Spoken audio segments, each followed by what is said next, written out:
Hello and welcome to Arts Forum, a new initiative by the Old Abingdonian Club in collaboration with schools across the town of Abingdon. I'm Jeremy Taylor and I'm the Director of Arts Partnerships at Abingdon School. Tonight is the first in a series of conversations with professional artists designed to offer insights to the realities of working in the arts. Over the next few months, we'll be talking to professionals who either went to or have close ties to one of the schools in our town: Fitzharrys, Larkmead, John Mason, St Helens and Abingdon. To start the series, we're delighted to welcome back Simon Evans, and we couldn't have chosen a better person to demonstrate the variety of work in the performing arts. Simon is an actor, writer, theatre and film director, a producer and a magician. After leaving Abingdon in 2002, he read English, drama and education at Cambridge and then embarked on a varied freelance career. He's directed a string of acclaimed London productions with leading actors such as Andrew Scott, Kate Fleetwood, James Norton, Claire Skinner, Patricia Hodge and Orlando Bloom.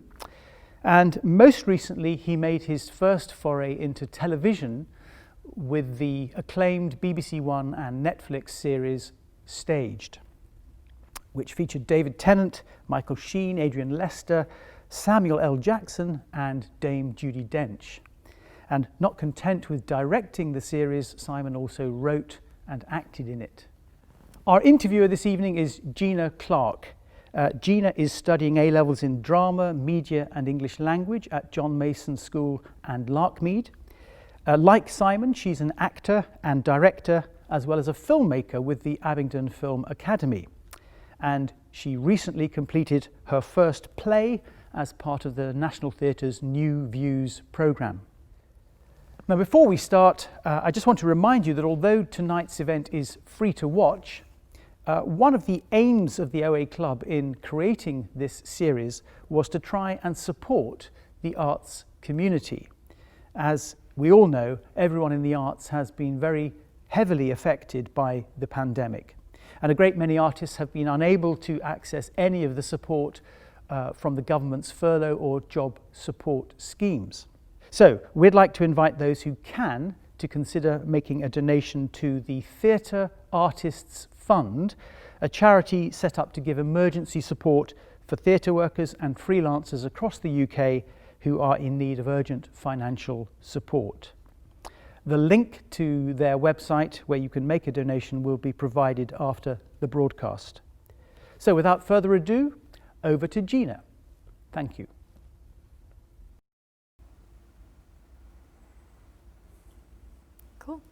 Hi Simon. Hi, how are you? I'm good, thank you. You? Good. So far, Cool. so good.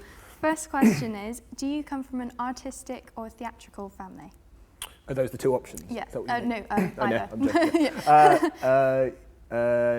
joking. No. Well, I think my mother has sort of rediscovered a love of sketching during lockdown.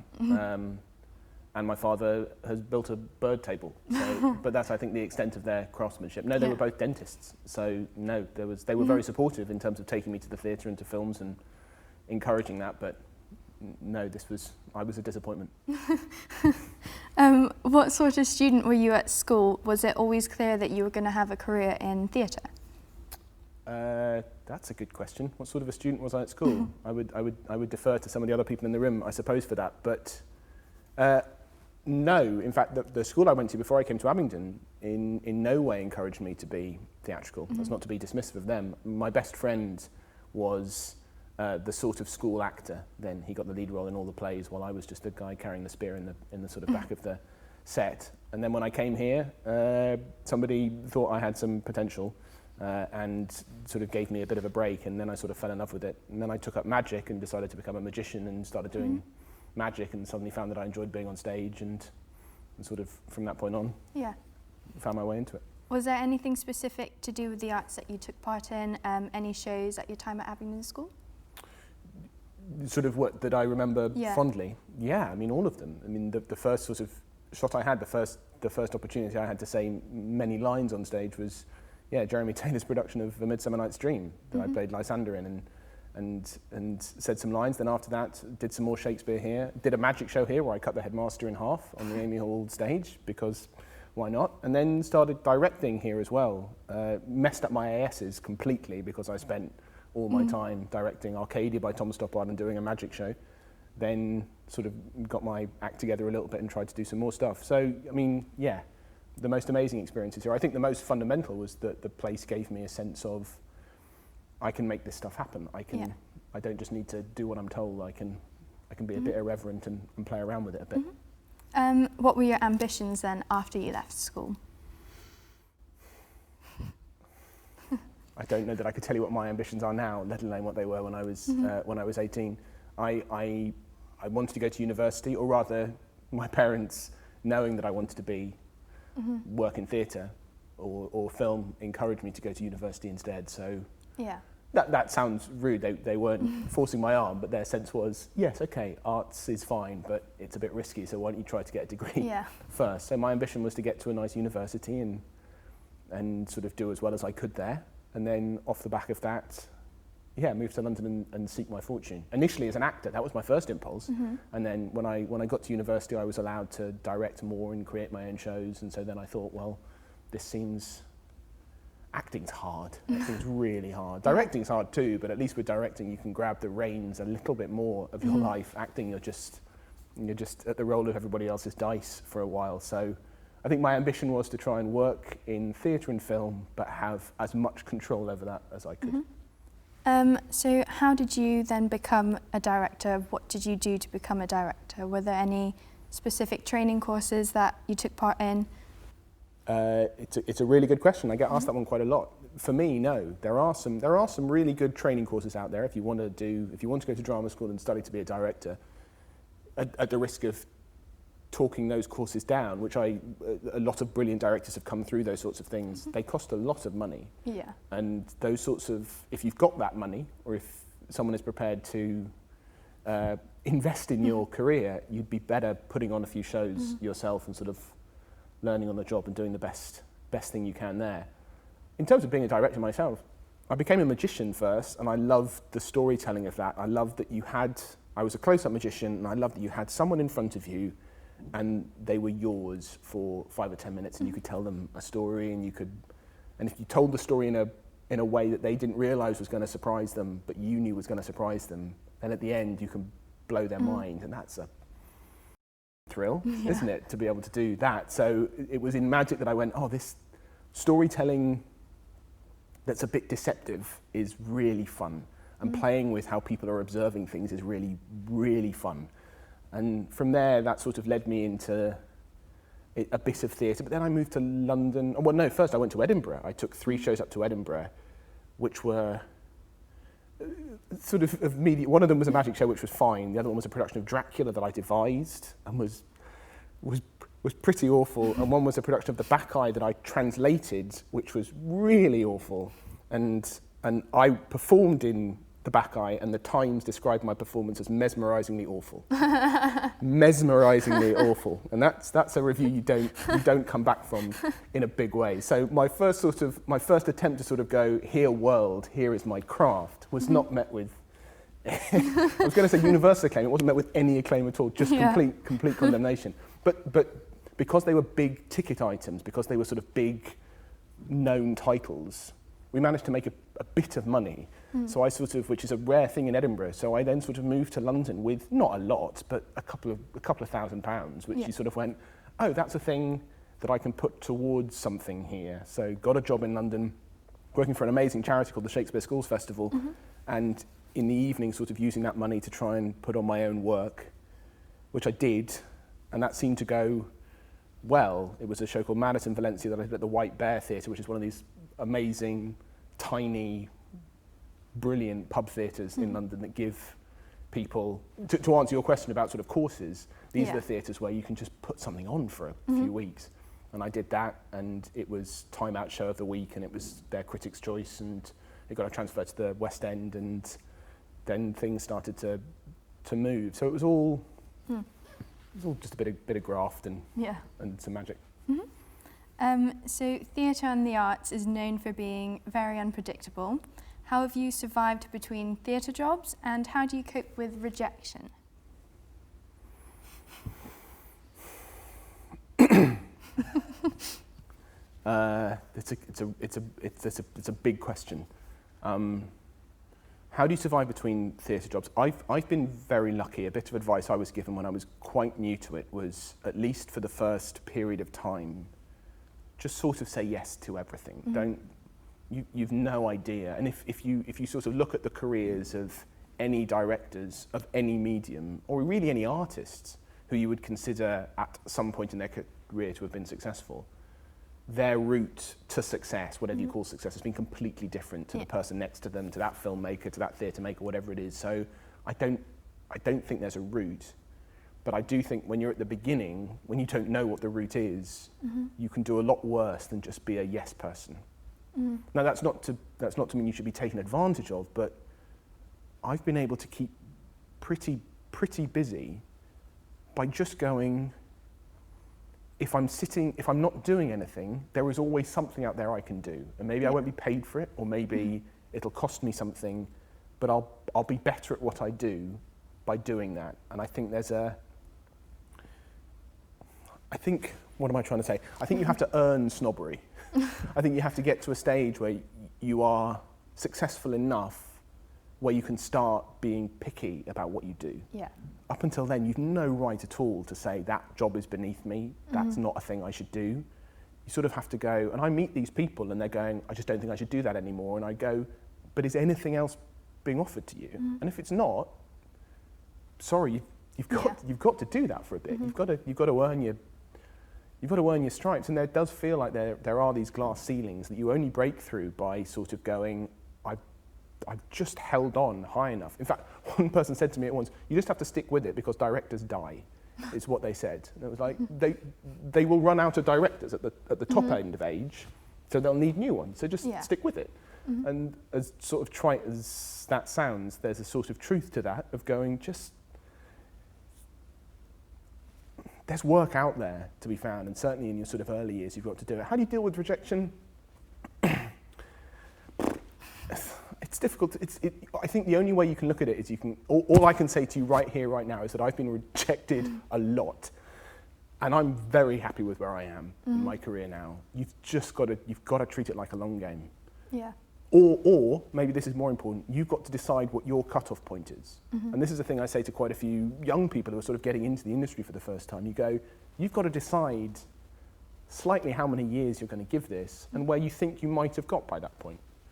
And if you haven't got there, maybe it's not for you, maybe it is for you, and you want to try to push it a bit longer, but you've got to decide for yourself. I'm not married, I don't have kids. I don't mean it to be as flippant as this. Do you want to be married and have kids? If you do, maybe you don't have, like I've had, 16 years to give to this career, where you give everything to this career. Maybe you only give 5 years to it, and then you go, actually, I need to rethink and make other things my priorities. Only you can decide what you want to make your life about. But if you wanted to make it genuinely about the arts, if you wake up in the morning and go, I have to be a writer, a director, an actor, whatever it is, you've got to decide how important that is to you. Because then the rejection becomes just a part, and my God, I'm not an actor, and actors get rejection a lot more because they go up for these things that are sort of decided, not arbitrarily, but directing is a bit more, as I say, you hold the reins a bit more. The rejection is, but then it means, that the rejection is sometimes even more brutal because you've pitched for something, you've really, you've gone to the meeting, gone, I've built a model, I've written this, I've cast it for you, it's all of this, and they go, no, and you go, well, that's a lot of work that I've done that you don't like. But it's part of it. The rarest people in the world don't have to deal with it. You do if you get into this, and only you can decide how much of that you can take. And it's not a thing about courage. It's not about, if you can't take rejection, you're not up to it. It's just you've got to decide what your own line is. And I haven't found mine yet. But I've been knocked back a few times. Does that make any sense? Yeah, it does. Over time, you've become more and more successful as a director. What are some of the most important skills that you've picked up along the way? there's two answers to that. I think the first one is you have to treat it like it's a business. And it's really easy to go, I'm an artist. And if you believe in the purity of art, be a painter or be a poet or write a novel, do something which is independently yours, wholly yours, where you can be entirely truthful to yourself and publish it on a website or self-publish it or paint a picture and hang it on a wall. If you want to be a theatre maker, a film, if you want to work in a collaborative artistic medium, which these things are, and that's part of the joy of them, then you've got to know what people want to see. You've got to understand that people are more likely to... When I stopped assisting, which was a sort of big part of my sort of... You asked earlier about training, and there was a sort of 2-year period where I was an assistant director for the National and the Donmar and the Bush and the Old Vic, and that was sort of amazing, and I get to learn from these incredible people on the job rather than sort of in a training program. But if you're not going to... Once you emerge from that, you've sort of got to go, how do I make people see me now? How do I make people see my work? And that does come from going, can I get this actor attached to... You got to go, I'm still the smallest fish in this pond. So who can I pull to me that adds value to everything that I'm doing? You've just got to be a bit cynical about it sometimes, which is a sort of horrible thing to say, but slightly true. And then a more artistic thing is, I think you've got to balance.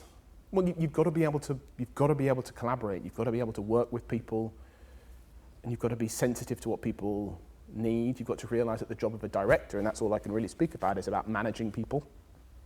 And you've got to manage people who have more experience than you do. The weirdest thing in the world is that when I walk into a rehearsal room, sometimes there are people in that room who have been acting for 60 years. I am their inferior in terms of any form of experience, and yet I'm the leader in that room. Yeah. And you've just got to you've got to love people. You've got to love interacting with people. You've got to have an ego, but be able to shred that ego. You've got to have answers to everything, but be completely open to other people having better answers for everything. It's just a joy when it works, and it's horrible when it doesn't. But yeah, just treat it like a business and take any opportunity to get better at it. Do anything to get better at it, because it's a craft, and you don't come out of anywhere going, I'm already the best at this. You have to try it, and you have to make all the mistakes you can, and then slowly over time, people trust you more. And every actor that you work with, and they're the people that people are actually coming to see for a long time, they just want you to not make them look stupid on stage or on TV or on film, wherever it is. So you've just got to get good at what you do, so that those people, when you speak to them and you look at them in the eye and you go, I won't make you look stupid, I'll make you look great. They go, all right, I'll do this thing with you. It's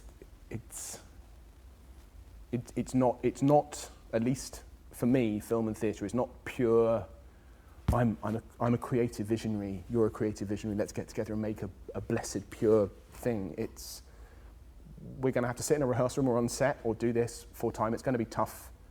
I'll be kind to you, you be kind to me. Yeah. Let's work together, and let's realise that we get better and we make better things if everyone works together. I think those are the two things. Yeah. Okay. Yeah. Yeah. That was good. You made your breakthrough with a series of London productions of plays by American playwrights. How do you go about choosing what you direct, where you put it on, and what role do producers play in that?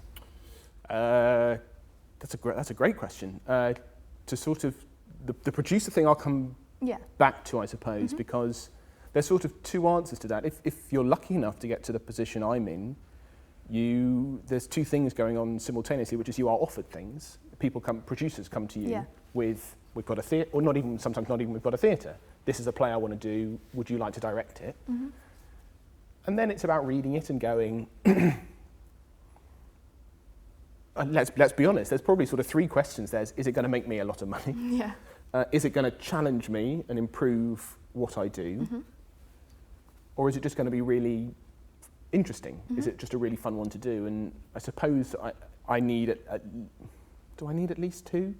No, there are probably cases where I've done it on just one. There's probably been a couple of cases where I've done it where none of those things have been ticked. But there's that side of it where people come to you with something. Like some of the recent things, like Day and the Death of Joe Egg was something where the producers came to me and said, here's a play, we'd like to revive it, would you like to direct it? And you read it and you go, yeah.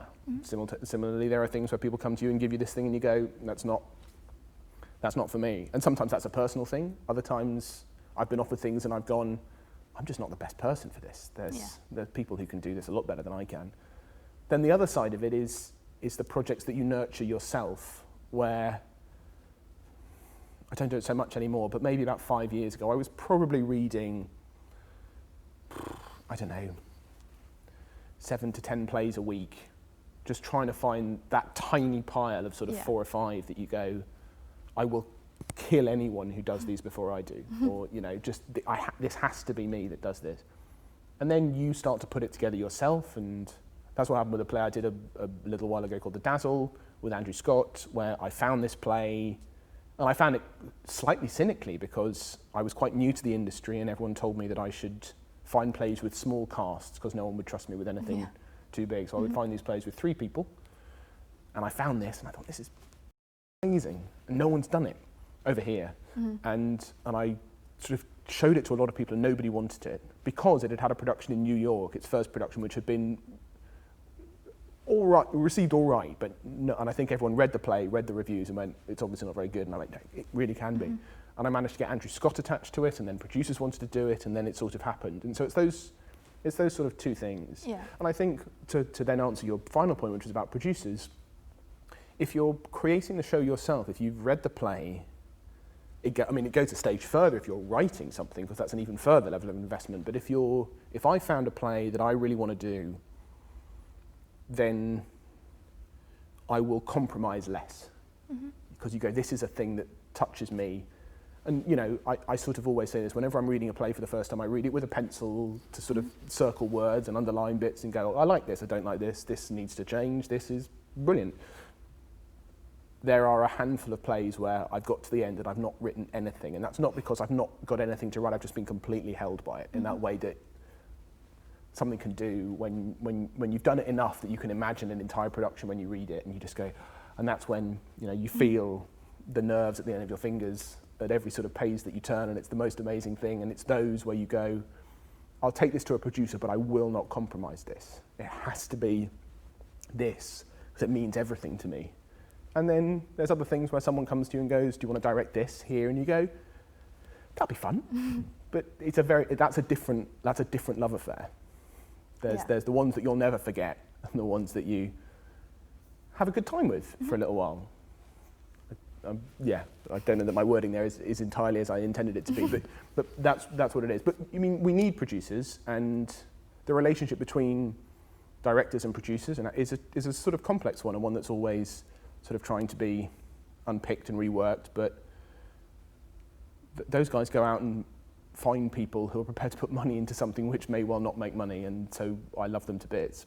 But I love them more when it's something that I've found and I'll sort of move mountains to do. Did that answer your question? Yeah, it does, yeah. Maybe. What's uppermost in your mind when you cast your productions? How do you go about it? It's another great question. Again, there's a sort of series of answers for that.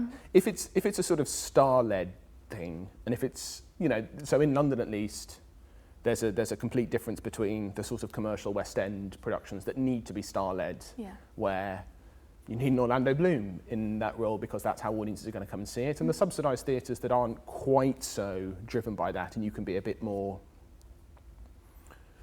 You can sort of, within reason, have whoever you want because the added value of those people is not quite so important.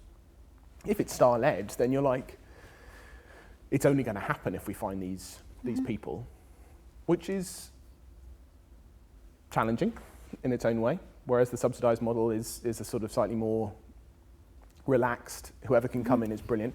It depends, what am I trying to say? It depends as well. There are plays I read where I go, I can do this. I could do this standing on my head. It's not a difficult play. It's a lovely play. It's not a difficult play. If it's that, I'm quite prepared to go.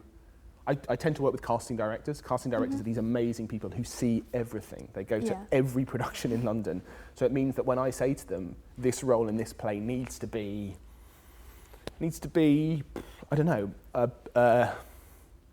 needs to be a black girl, sort of aged between 25 and 30, just bring me the best people that you've got, and we'll see them all in an audition. And that's those days are so wonderful, to sit down in a room and go, I get to see and meet these amazing actors who sort of come in, 10 or 15 per role sometimes, and they just sort of get to do. I directed a play called The Irresistible Rise of Arturo Ui, which I was in here for the first time donkey's years ago. And I got to do that at the Donmar, and Lenny Henry was in the lead role, and the whole show was going to feature live music and a lot of audience interaction. So I was talking to the casting director at the Donmar, and I was like, I need people who can play musical instruments, and I need people who are not going to be afraid to pull audience out of chairs and sort of be. And he brought in this amazing selection of people. I get to sit there for a few days and just meet these fascinating people who all brought their instruments in and were sort of playing music, and I'd be like, I'm going to challenge you to improvise a bit with me, and with that. And those are the best days in the world. And then there's other times where you go, where the producers sometimes go, it has to be this person because they've got this many Twitter followers or something like this. And we have a conversation, and I meet them and I go, yeah, okay, they've got that value and they can also do it, so that'll be great. But the casting is everything. If you get the casting right and the play is good, I don't know, 95% of my job is done. I remember when we were doing again The Dazzle, Michael Grandage, who was a sort of mentor of mine and was the producer on that show, this was not an issue, but I sort of felt like my cast, I was sort of losing them slightly. And we were sort of in rehearsals, and I was like, they don't seem to be listening to me quite so much. And I phoned Michael and I said, what's happening? And he said, how much are you noting them? So they run a scene, how many notes am I then giving them? Yeah. And I was like, I'm giving them loads, because I want them to know that I'm really good at this. I'm giving them loads of notes. And he said, you do know that they can do it without you. You do know that a cast like this do not need you at all. If you were not there, the production at the end of this would still be pretty good. He said, just back off, just let them do it. And I've never forgotten that as a sort of thing of going, if you cast it right, they'll solve a lot of the problems for you, and you just get to. Then it's about little dials. I'm just going to turn you up a little bit there, and I'm just going to give you a slight different thing, which you won't know now, but will pay off in 30 minutes there. And that's when the magic comes in, and that's when the sort of the craft of it comes in, when you get to see. Because that's all you're doing as a director in the room. You're going, I'm going to represent the audience, and I want to give the audience the most thrilling experience that they can have. And sometimes when you're an actor in the moment, having been an actor, you know that. You're too close to it to know what the big picture of that is. And yet I get to go, trust me, don't make that funny, make that sincere, because then this thing in 45 minutes will get this instead. And when actors are that good, when all you need to do is go to them, just joyful. Well, you've also worked with a lot of really well-known and famous actors. How would you persuade them to take part in your productions, and how do you approach working with them? I sort of feel like I touched on that a little in terms of how you get them involved in productions. Again, you just want to remind them that they won't look silly. You know, that you'll make them. And usually, if they're well-known actors, they tend not to do a lot of theatre because theatre's not very well paid. But when they come and do theatre, they want it to be a sort of statement of integrity, I suppose, of sort of love of craft and of art. So the game is a bit more. I'm going to slightly paint a picture for you of how this will. And also to go, it's theatre. Theatre's a different thing. You look your audience in the eye. You get to have that engagement. Film and TV is wonderful, but you get to be in a room and hear people bubble when you sort of talk, and that's really thrilling. How do you approach working with them? Sort of like anything else.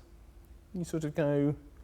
They'll come in with a take, and it's your job to just serve the play. And sometimes you get someone like Andrew or like James Norton or people like that who've done a lot of theatre. So even though they are now at a certain level, they come in and you go, but you've still got that theatre muscle, you know what you're doing. Sometimes it's people like Lenny Henry or Orlando Bloom who've not done theatre in a bit. And you go, I've just got to remind you what that is and just help you find that thing again and bring the entire cast into the same production there. But it's the same as anything. You just hear them do it and you go, well done, that's brilliant. Maybe let's try this and see if that makes it better. Do you have any thoughts? Do you have any questions? And I think the worst thing you can do is treat them like they're untouchable. Yeah. Yeah. I think. Yeah. Have you had any specific experiences with these actors, any positive or negative ones when you're in rehearsals? Oh, I see. Yes, to both. I don't know what I can say about negative experiences. I mean, yes, of course. But then I have negative experiences. I've had negative experiences with sort of many actors I've worked with. At sort of when you sort of pitch something slightly wrong, where you sort of go, I feel like I understand how to note you and how to talk to you, and I'm going to try this, and you go, oh no, I completely misjudged that. Yeah. Right, I've lost you for a few days. Positive experiences, yeah. I mean, well, look, I mean, not negative experiences, but the challenge of getting sometimes somebody who is of a level onto a production is a sort of salesman's act of early on in the process, even in the first meeting, trying to sort of paint a picture of what the production will look like. When you sort of go, it will be this, all this. And then sort of you get closer and closer to production and go, it might not actually be that anymore, because I might have overpromised then. And so you sort of then have to renegotiate that. But in terms of positive things, my God, so many, they outweigh everything else, otherwise I wouldn't do it anymore. The positive things are when you've got, I gave Judi Dench a note. I gave Dame Judi Dench a note. I gave her a note telling her to make a line slightly more sexual to arouse Michael Sheen, was the note I actually gave her. And she did that, and I heard her do it again and went, that I just told you to arouse Michael Sheen and you did it. And that, like things like that where you just go, and when I gave her the note, she cackled in a sort of and you go, oh my Judi Dench cackle, and now she's done this. And there's all those things where you sort of go, but again, having just said these people are impenetrable, you sort of, there are all those moments when somebody who can do it without you help or needs you. And then there's those other times when you haven't even had to give a note, but they've taken something from you said before and they call it back to you. And like those horrible gut-wrenching moments, like in Arturo Ui, the first time we ran the Irresistible Rise of Arturo Ui at the Don Mart, it was nearly 4 hours long. We were like, it can't be 4 hours long. So we've got to be quite brutal. And I had to cut quite big sections out of it, which is a horrible thing to do to actors. And I had a couple of actors come up to me at sort of varying levels of upset at things being lost. And they say, one more time, just tell me that it's the right thing to do and I'll trust you. And you go, it's the right thing to do. And they go, all right. And you go, you do trust me. Yeah. You do. And those things where you sort of, so much of this career is feeling like it's just topspin. You just feel like you're bluffing all the time. You're just hoping I mean, everyone said this. You just hope nobody notices that you've no idea what you're doing. That's the whole game. And just occasionally, someone says or does something and you go, oh, maybe I do. Maybe I do. Not in any way confident enough to say I do know what I'm doing, but people seem to trust me in those really difficult moments that I'm making the right call for the production and for the audience's experience of this, and it's terrifying, but it's lovely. And you know, the other side of that is when they don't, and sort of when you say, honestly, this is the right thing, and you get into a discussion about this, and those are the moments where you go, oh, I've lost these people somewhere. And it's that, and it's knowing that a show is always going to be best when everyone just sort of is unified, and that hasn't always been the case. And sometimes the show has had to go on, and you just go, this is just not a happy ship. Thankfully for me, 9 times out of 10, it's been a very happy ship, and those are good times.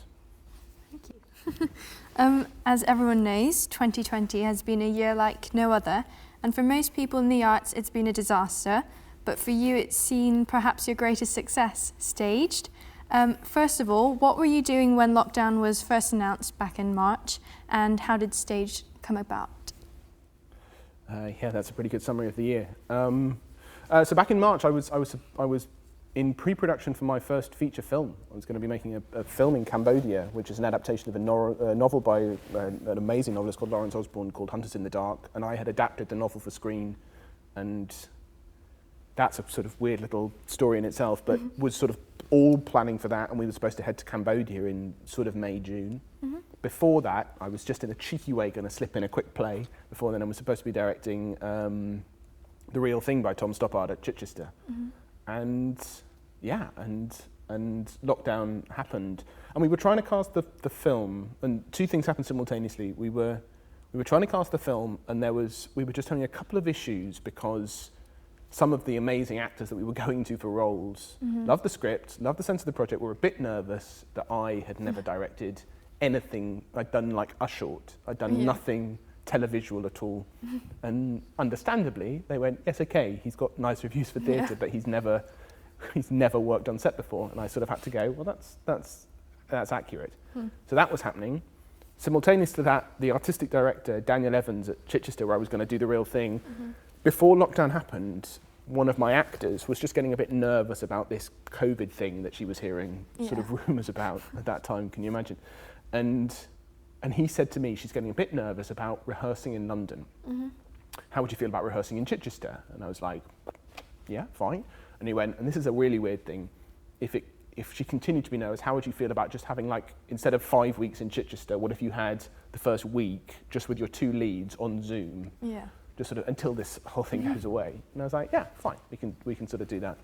So then my producer, Finn Glynn, for the film I was going to do for Hunters, reached out to me and said, when lockdown happened, he said, could we create anything that could just boost my profile a bit, so that when this whole thing blows over in a month, we've got something that we can go to people and go, look, he's written this and he can do this and he can edit and blah, blah, blah.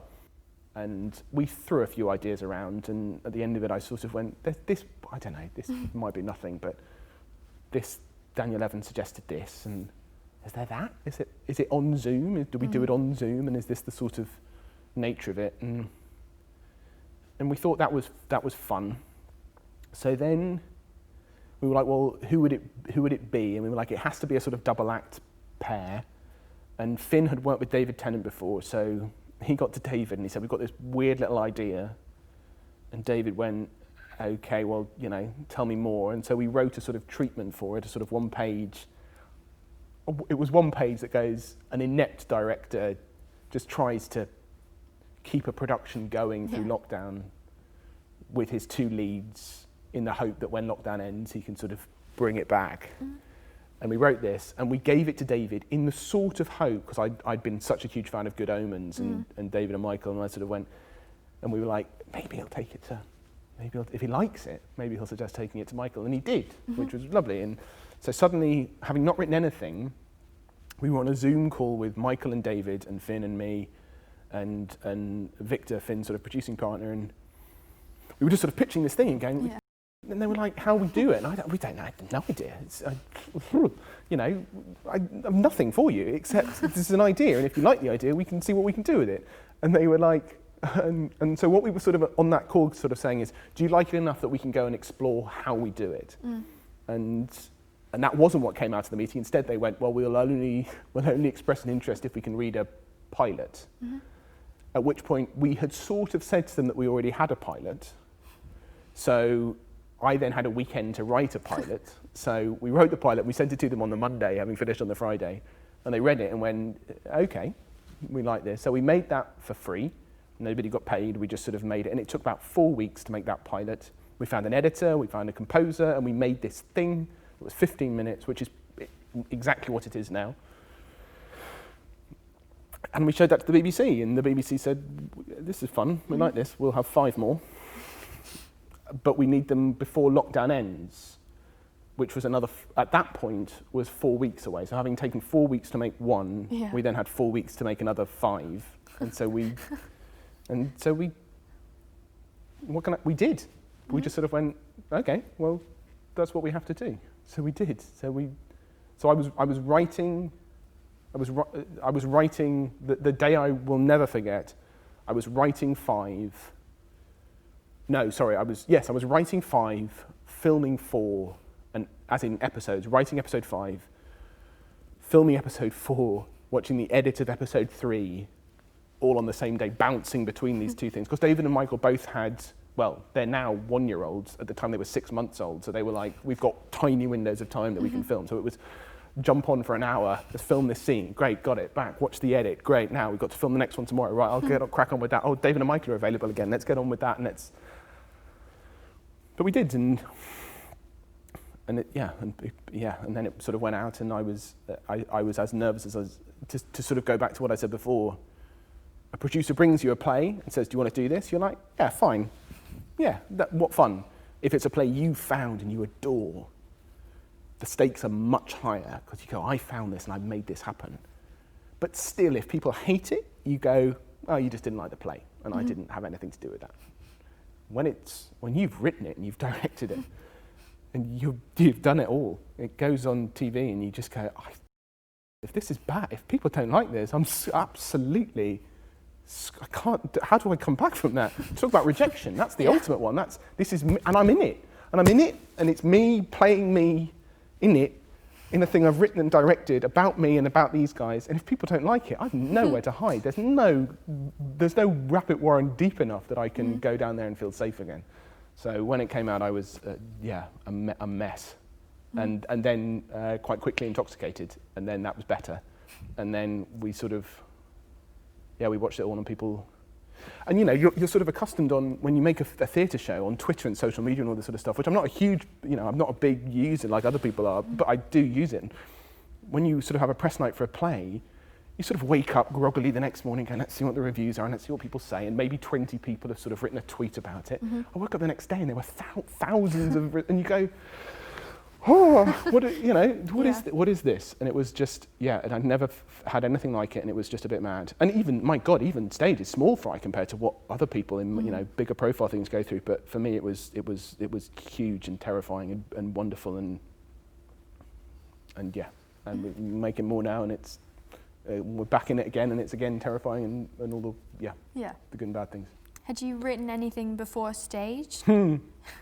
I'd co-written 2 plays with a friend of mine, a guy called David Owler. We'd written a play about magic, again, which was a sort of lovely set of circumstances. We wrote a play called The Vanishing Man, which is about a magician called Hugo Cedar who disappeared in 1930 on London Bridge, the original London Bridge, which is now in America, and we sort of wrote a play about this, which has sort of toured the country and did a spell in Edinburgh, and is always very warmly and nicely received. And we wrote a sort of sequel-ish to that called The Extinction Event that we did in Edinburgh a couple of years ago. But no, other than that, no, nothing. This was all new. How would you compare your experience in writing to directing? Writing is lovely. Writing is, well, no, look, let's be clear. When I wrote Hunters in the Dark, I had a nice month with no other pressure, and I just sat down every day and I wrote it, and it was the happiest I've been in years. Just by myself, wake up, go for a run, come back, cup of tea, gonna write until lunch, bit of lunch, write again until about 5, days done, on schedule, all is happy. That's blissful. And the absence of other people, as much as I say that I love theatre and film being collaborative, there's also egos that need to be managed, and there's personalities there that are not always the easiest. Whereas when you're by yourself writing, it's blissful. That was very different to the writing of Staged, which was up against the clock. Was my producer at the end of the day going, I'm thrilled you've had a good day filming, but have we got that episode yet? Because we need to film it tomorrow. So it felt like it was a bit more up against it. And there were days of sitting down going, the pressure was so high, and just sitting down going, I have no idea what this episode is going to be about, but I know I need to have 25 pages by the end of the day, and that's horrible. And then at the end of the day, you sort of have 25 pages, and you go, oh, it's not so bad. So the directing part, the joy about directing is that, at least the way I love to direct, is that collaborative element, which means that there is huge, certainly in the theatre, there's huge power in saying, I don't know. There's huge power in being in a rehearsal room and knowing that you've got 5 weeks, and certainly if you've done it enough times, knowing how to handle those 5 weeks, where the first 3 weeks can have a wonderful spirit of collaborative exploration, and a lot of the answers to things can be, even of me, when they go, what's this line mean? There is strangely a sort of power, maybe not power, but there's an honesty, and you don't lose any respect by going, I don't know yet, why don't we try something? Let's try this, let's try that. Whereas, and writing Hunters was the same. You get to a beat and you go, okay, I don't know quite know how, so I can just leave that for now. I'll just leave that. I'll come back to it in a day or two, and I'll move on to another scene, and my brain might have solved that by the time I come back, and that's all wonderful. And then there's writing and directing, which I am told, again, my experience is fairly limited. I'm told on film sets and TV sets, I don't know is not anything like as helpful an answer in those situations when you've got a crew of sort of, people around you. Me going, I don't know. Why don't we just play with some things? Why don't we just let's try a setup here or a setup there and see where we go. It doesn't get you anything like the same sort of thing. So I think certainly the way I've been allowed to approach directing through theatre, which is sort of a lovely empowerment, I hope, of the people around me, is a real liberation. But and in some writing circumstances it can, but stage was a very different thing, where it was, the answer can't be I don't know. The answer has to be good or bad. What's the answer? It's this for now, until I can come up with something better. And if I can't, it's just going to have to be this. Which was brilliant, because I got Dan Gage, who's an exceptional editor, which meant that, in Series 2, the episodes again need to be 15 minutes, and Episode 5 is currently running at 47 minutes. So you go, so we've got to make some really hard choices to cut that thing down now. But thankfully, I trust him to the end of the earth, and my producer to sort of look at it objectively and go this. So I don't know if I answered your question at all. I think I just went in our houses there. Writing and directing, when there's space to do it and take your time, is wonderful. Writing and directing, when you're up against it, is stressful. But sometimes that means you just shoot from the hip and you go with your gut, and actually with stage that seemed to work. There was no time to second guess anything. There wasn't me going, actually, God, as I keep going around the houses, I'll come around one more time. If I'd have had more time to write Staged 1, I don't think it would have been anything like as good. I say it's good, anything like as well received. I think there was something about just the urgency of it, and that I was writing these things, like finishing a scene, sending it to David and Michael, going, I'm going to film this in 2 hours. There was no time to go, is this funny, is it not? I don't know, let's just film it and find out. And of course, if you have David Tennant, Michael Sheen, Georgia Tennant, Anna Lundberg, Lucy Eaton, my sister, Samuel L. Jackson, Adrian Lester, Nina Sasanya, Judi Dench, they make anything you write like 250% better just by showing up and reading it once. So I'm gifted by these people, and you can hand them.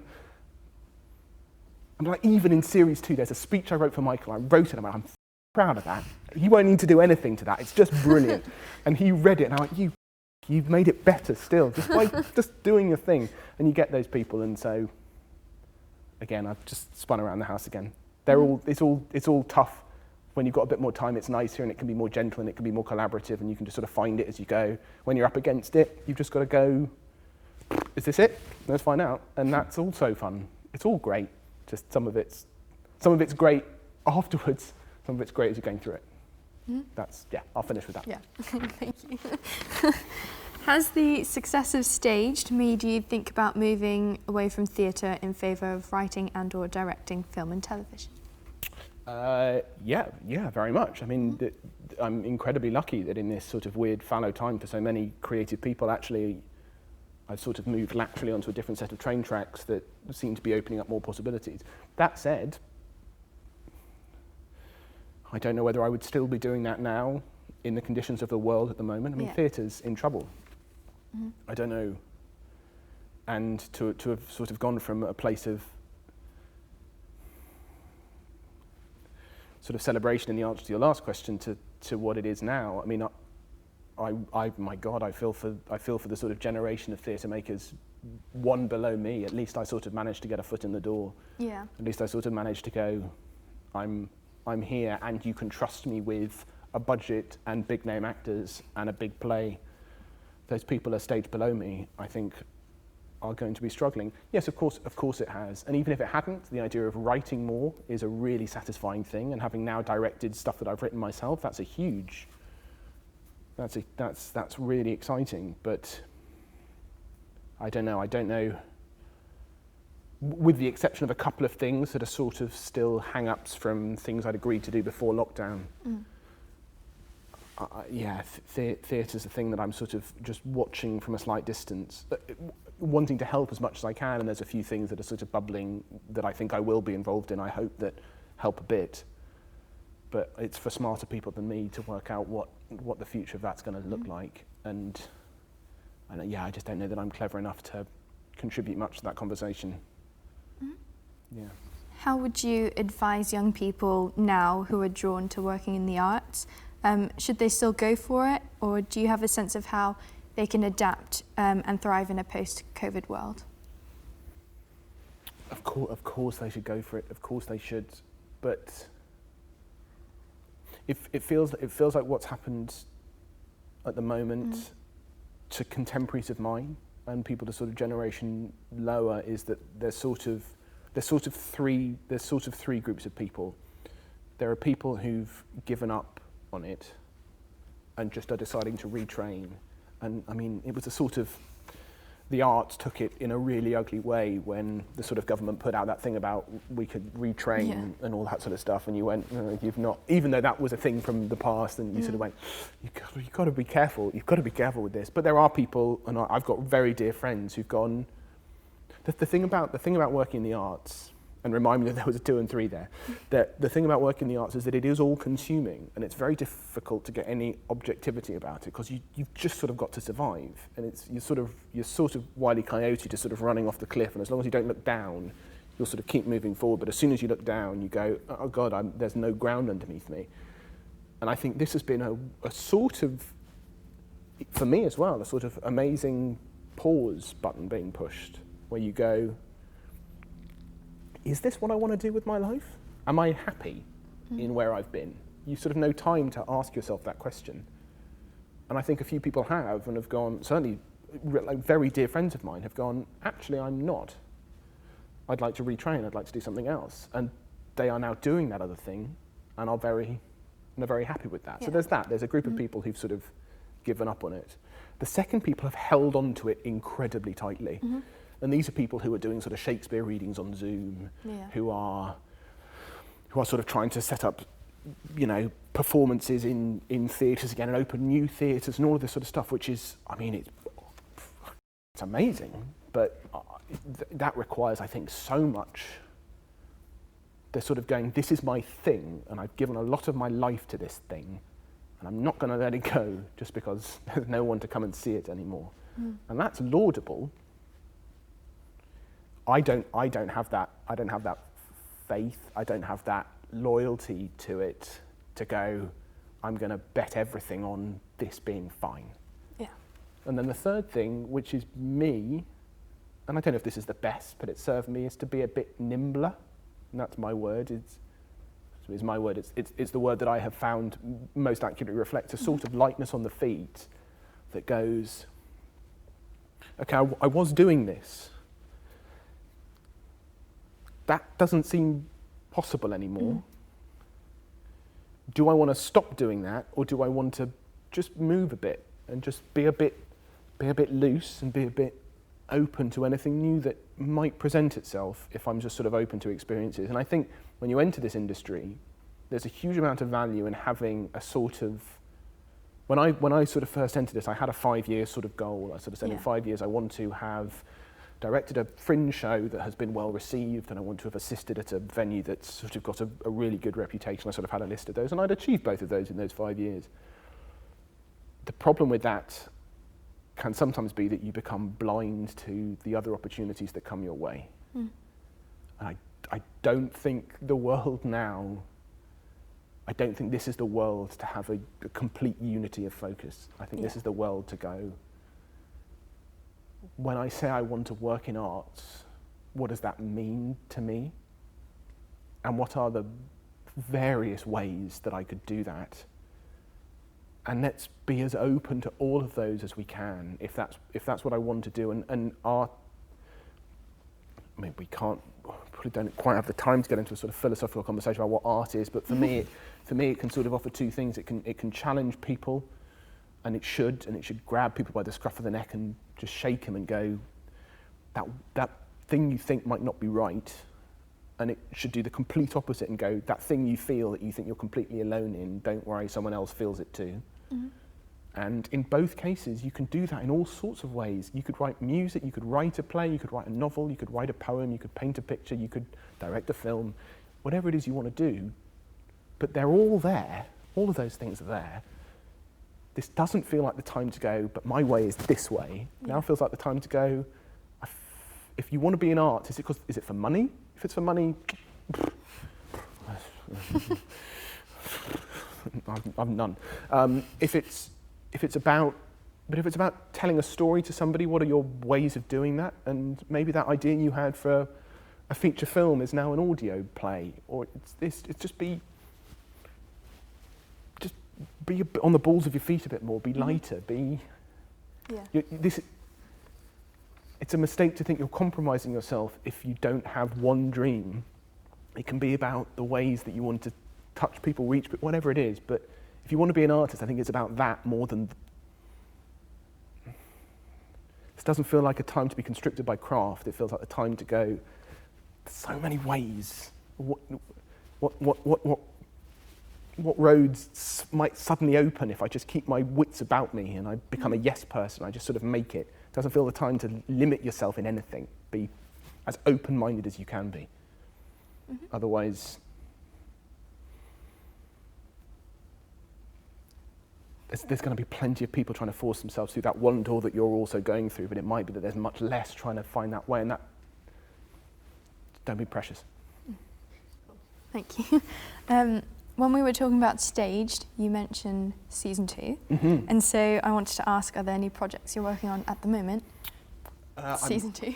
Yeah, season 2. I'm deep in the edit of season 2, which is yeah. I mean, it's been announced. I don't think we've announced when it might come out, but it'll hopefully be released in the next sort of 3 or 4 months. So we're sort of deep in that. Off the back of Staged, I'm very lucky. Lots of other, TV companies and things have sort of reached out and sort of said, what else is cooking? And Finn, my producer on Staged and for Hunters, he and I are cooking up some other sort of things that are in the same sort of, not Zoom, but in the same sort of, a similar sort of camp. So yeah, lots of fun things, but again, to sort of reference the question before, we're also sort of trying to be a bit nimble and sort of go, let's just... Yeah. The funny thing about what's happened at the moment is that, considering the world seems to have stopped, everyone seems somehow more urgent than ever before. There's a sort of weird, maybe because of Zoom, everyone's like, no, I can talk to you right now, and I can see your face right now. It's not even, let's have a meeting and schedule it in for 3 weeks. It's, let's talk now. And I think there's a lot to be said for just back off a bit. Just, it's fine. We've all got time now. Let's not fill that up. Let's process. So there's lots of I'm incredibly lucky, especially in this weird time, to have options in front of me. And I'm trying not to fall into the trap of getting bored of making stuff because I say yes to things that don't excite me. So it's just going, let me finish Staged, and then we'll have a little chat about what the next thing might be.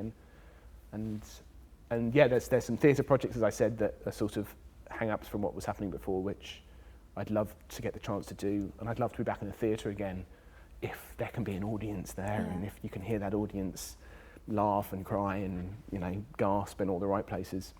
I'm not in a mad rush to make a show for 50 people in a sort of weird echo chamber. But yeah, I'm lucky. There's some really fun things, but we'll see when and if they come to anything. Well, you did say that you don't think Staged would have been as successful if you didn't have that time period that you needed to write it in, that rush. Did you have a set amount of time for writing season 2? Yeah, we did. Did you do the same thing? Yeah, exactly the same thing. And funny enough, this was a different set of circumstances because there was Stage 1 because people were very kind about it. There was quite a quick sort of appetite for more, but there was a general conversation amongst the team about, but the irony of saying this now, we're not in lockdown anymore, so there's no purpose in making it anymore, and it won't fit the sort of mould. And then I sort of came up with an idea of how we could do a second season, which is just a bit odd, and it's not odd, different, sort of different way of approaching it, which everyone went, oh yeah, fun, but then David and Michael didn't have time to do it. And suddenly David and Michael, who were both supposed to be filming, suddenly their filming was put back by 3 weeks. So they were like, suddenly we've got a 3-week window. I was like, we're doing this again, fine, okay, we're doing this again. So thankfully I had the heads up that they had a 3-week window, but it meant that I had to have written all of the episodes by the time we got to the beginning of that window. And there are some really fun guest stars in the second series, so we were sort of also having to play with their availability, and I was in Los Angeles, and I was sort of having to live on UK time to film those scenes. So yeah, my girlfriend was not at all happy with me that sort of at 3 o'clock every morning my alarm would go off and I'd be like, I've got to go to work now. So it was very mad, again, in the sort of same way. But then you sort of watch some of the rushes, and Dan, my editor's, put together sort of these rough cuts, and you go, that works just because I was obviously shattered when I wrote that thing. And then Michael and David somehow make it work, and it's mad, but it's sort of, I think it works. So yeah, it's all the same. It's just, yeah, madness. Final question. Oh. What do you think is the worst place to take a Zoom call? Oh, God. I mean, you know, the obvious answer is the toilet, isn't it? But that doesn't feel like, there must be worse places to take a Zoom call. Well, have you had any terrible experiences using Zoom?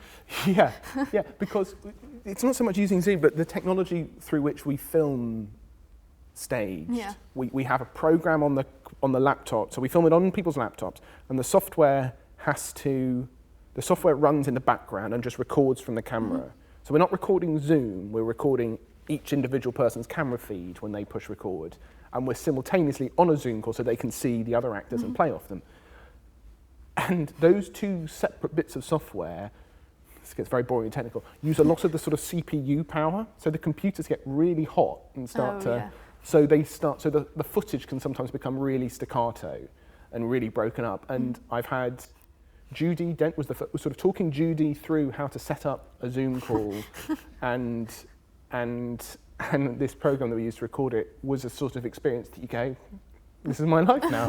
I talked to Dame Judy Dent and I talked her through how to use Zoom, and Michael Sheen emailed all of his audio files to the wrong Simon in his phone the first time we did that. And yeah, some of our guest stars in the second series, there's one big scene with two amazing women that we finish off I shouldn't have said that we finish off something with. Yeah.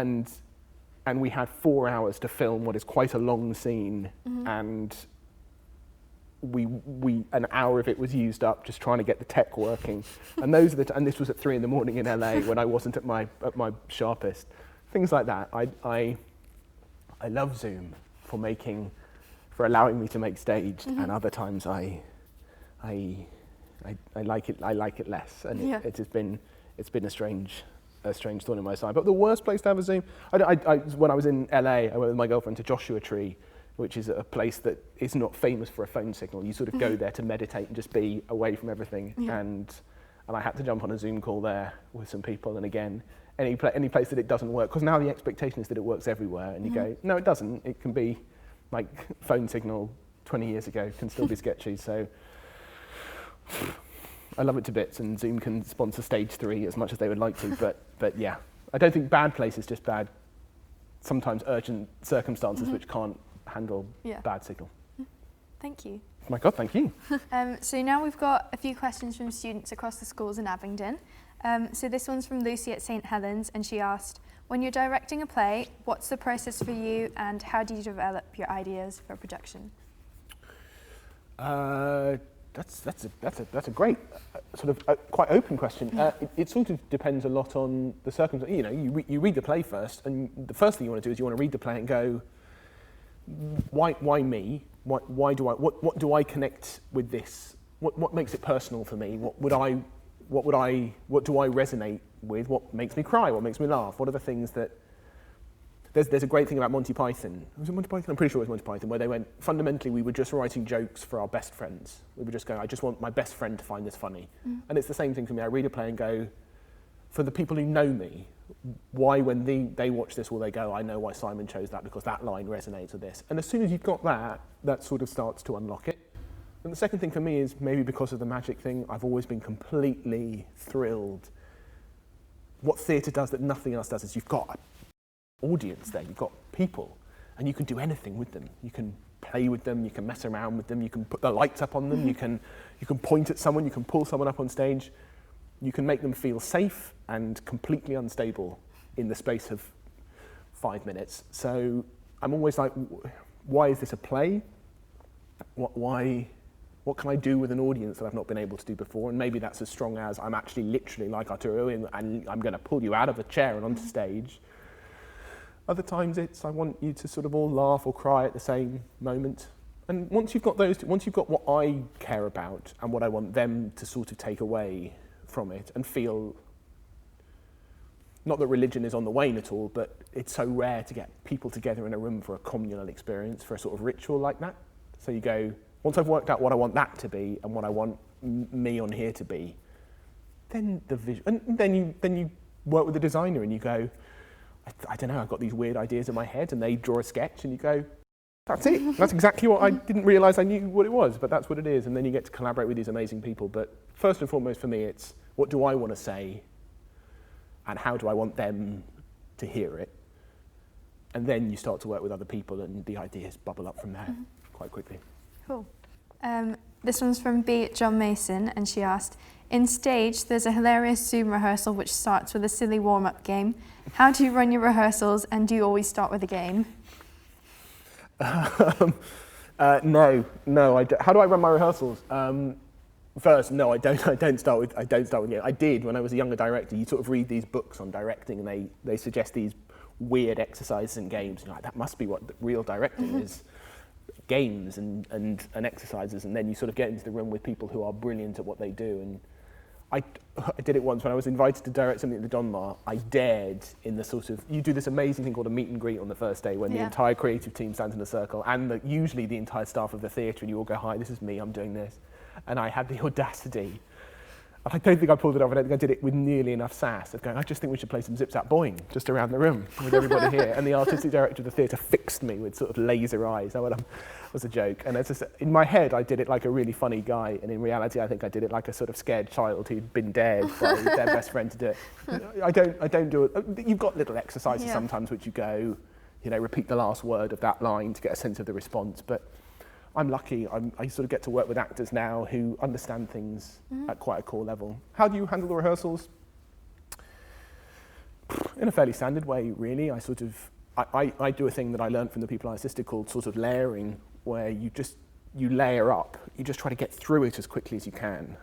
Usually I spend the first, in a sort of 4 or 5 week process. First week is just table work. We're just asking all the stupid questions. And that's a really big thing for me that I've learned from every brilliant director I've had the chance to work with, when they go, there's no such thing as a stupid question. The worst thing in the world is at week 5, somebody goes, oh, am I related to that character? And you go, yeah, how did you not get this? So no such thing as a stupid question. Ask all the questions, like anything, like read a scene and then go, like anything. What time of day is it? Can be whatever question you want to ask, let's ask these things. Then I tend to block it in about a week, but only so that I can then go back to the beginning again and go, now let's do it again and just make it better. And the blocking at the end of the week is not definitive. It's going, now we've now got the worst this show will ever be. Let's just now make it better each time. And again, that allows people to sort of get a sense of where they're going. Actors, they sort of want to know, if I'm going to pitch this speech here, I don't know how I'm going to pitch it until I know how I'm going to pitch that line 60 pages on. So just get through it and get people into their bodies about it, and just, these people are better at it than I am, just sort of trust them to find their way and then just help. This one is from Kit at Abingdon. What's the relationship for you between the words of the play text and the visual design elements? Are the words of the visual elements more important for you? If it's a play, I think the words are sort of everything. It's a dialogue-based medium. You can, obviously I think plays have become increasingly, if you look at something like Warhorse, you sort of go, that's a play that is moving closer and closer to a sort of cinematic thing. Its visuals are sort of everything. And there's brilliant strides in that sort of direction. But for me, you do a play because somebody says something and you go, my God, there's a line in a play I directed called Tom Paine Based on Nothing, which I directed quite soon after quite a messy breakup that I'd been through, at the risk of being overly personal. And there's a line in that where Tom Paine, the character, is also talking about the end of something, and he stands on stage and he goes, I wasn't anywhere, then I was in love, now I'm here. And I remember reading that and going, you could not have written how I feel at the moment more efficiently than that. And if someone is able to write that, then words are everything when it comes to a play, because sometimes you just want to hear a character communicate something that you have not been able to ever say, and you just hum with it. Because there was a play called The Inheritance that was on last year, and I sat in a room and heard 700 people whimpering and crying at the same time, because people on stage were sort of communicating an idea of love that, gay or straight, everyone around the room was going, I connect with that. Words are everything. If your imagery can support those, can highlight a moment without getting in the way, then brilliant. But I've also had moments of theatre not ruined but diluted because someone says something very brilliant and pure, but there's a lot of other stuff going on. There's lights and sound and set and image, and you go, somewhere in there was something really profound and brilliant, and you've sort of just covered it with fog. So words are everything, and everything else should just support that a bit. But then when it comes to film, it's very different. Film is visual, and film you sort of go, strip away all the language if you can, and tell the thing silently if you're able to. But yeah, words are everything. This one is from Tom at Fitzharrys, and he asked, what's a typical day in the life of a director? That's a multi. If you're in rehearsals, it's a sort of, it's rehearsals tend for me to start about 10 in the morning. Depending on how intense it is. If the play's quite intense, I'll do a shorter day because everyone gets very tired very quickly if you're really asking people to go through the ringer every day. But let's say 10. You sort of work until you take lunch, then you rehearse again in the afternoon until sort of 6, and then there can be production meetings over lunch, and then you're sort of catching up on all the admin on the other side of that. If it's not that, then it's having meetings with people and going, this is a play I want to do, oh, you'd like me to do that, let's have conversations about those. Now it's editing something. The brilliance about this job is it's not boring. You know, every day is very different, and that's a thrilling thing. It means that there's no security, and there's no sense of consistency, and you can't really relax or take a holiday. But if you're fine with and you work at weekends, because weekends and weekdays are no different, and sometimes you get a weird thing where you realise you've worked for 5 weeks non-stop, and you go, I'm just going to take a weekend on a Tuesday and a Wednesday because I can. It's sort of whatever you want it to be, a day in a director. But when you're in rehearsals or on set, yeah, it's quite a high intensity working day, and certainly if you're filming a movie, then it's really long days, but they're fun. The last one is from Charlie at John Mason, and he asked, do directors earn more than actors? Money? No. No. No. No, I don't think so. It sort of completely depends on what the sort of scale of a thing is. I mean, if you're, oh my God, no, if you're working on a movie or something, and you know, the highest paid people working in the creative industry are not directors. They are producers, and they are your sort of A-list actors. If you're making a play, no, probably not. You know, directors will get paid a sort of set sum to direct the show, whereas actors tend to get paid per week. So if the show extends, they might then ultimately make more. And actors, there's all sorts of ways of being paid when you're an actor. But no, you don't get in it for the money. No, you shouldn't become a director for the money. But then, what am I trying to say? Being a director, there's so many different ways you can sort of skin the cat. If you want to direct commercials, you might, you'll probably make quite a bit more money than your actors if you do that. If you want to direct feature films and you want to just direct indie movies where nobody gets paid anything, you get paid more if you write the thing as well, because writers get paid in a different way to direct. It's all very complex and very boring. If you get to a level that's of certain achievement, you get royalties and a fee. So you get paid a straight fee, and then you also get a percentage of what it makes when it makes a profit. So if your show is going to make a profit, it's a holiday year. But But then again the dazzle with Andrew Scott, I got paid, I got paid very, very, very little. But the thing you've got to sort of go at that point is that I would have done that for free, because you get to work with those people, and you sort of have to go. What? Again, it comes back to being nimble, I suppose. It's going, if I'm here now, what's the best way of getting anywhere there? And it might be, I get to work with Andrew Scott, David Dawson, Joanna Vanderham, with Neil Austin lighting it and Ben Staines designing it. Ed Lewis is doing music and the Michael Grandage Company is producing it. And we get to launch a new venue in London. I'll do that for nothing, because I know that doing that I'll leap to there. And that's more important than the money is at this point. And then there's another thing where you go, I need to go to LA and spend some time with my girlfriend who I've not seen for a while.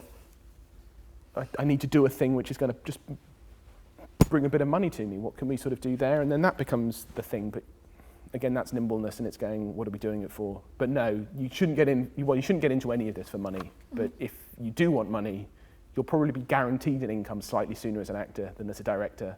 And when you're acting in a show, you'll at least be on equity minimum, so you'll make more than the director does. But no, it's become a magician. That's where the money is. Well, thank you very much. Thank you. Yeah. So lovely to have, thank you very much. Thanks. Well, my thanks to Gina and Simon for that fascinating discussion, and to the OA Club and the Amy Theatre production team for making it all possible. I hope you've enjoyed tonight's event, and you might like to know our next Arts Forum takes place on Thursday, December the 10th, when our guest will be Downton Abbey actor and ex-John Mason student Charlie Watson. So please join us for that if you can. And once again, if you are able to make a donation to the Theatre Artists Fund, details of that will follow shortly after the broadcast. So thank you, and from all of us here at Abingdon, a very good night.